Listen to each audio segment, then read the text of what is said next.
não esperava que esse ia ser o primeiro vídeo dessa série, mas aparentemente vai ter que ser esse. Na manhã dessa quarta-feira, dia 8 de outubro de 2025, uma adutora se rompeu na Avenida Antônio Pencinato, no trecho do IAC sentido bairro. Isso fez com que a avenida fosse mais uma vez interditada. Sim, mais uma vez. Você talvez se lembre que em março uma adutora estourou e interditou a avenida também, mas em outro trecho.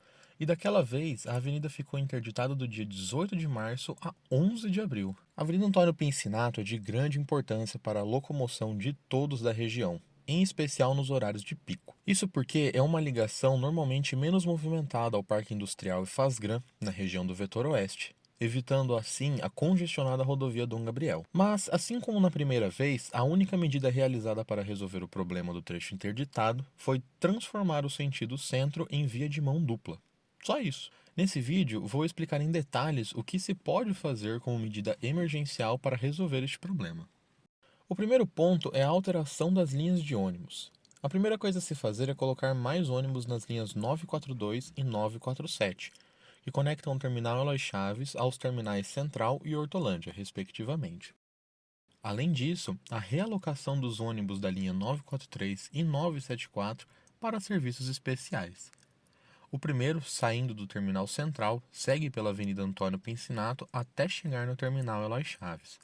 Daí, a linha segue pela rodovia Hermenegildo Tonnoli até o Parque Industrial, fazendo um loop pela Avenida José Benassi e de volta pelo Fazgran. A outra linha segue o mesmo caminho, porém saindo do terminal Hortolândia.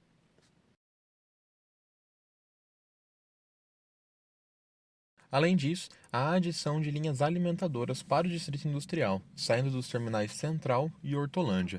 Outra medida que pode ser separada ou em conjunto com a primeira é a implementação de faixas exclusivas de ônibus, sendo elas para ônibus urbanos, suburbanos, fretados e rodoviários. O ideal seria as duas faixas da Antônio Pincinato, que estão alteradas para serem mão dupla, serem usadas como faixas exclusivas de ônibus, retirando o movimento de carros completamente nesses trechos. O terceiro ponto é uma tarifa zero durante o tempo de reparos. Essa é uma medida um pouco mais drástica, e eu entendo que ela é mais complicada de ser adotada em uma questão a longo prazo.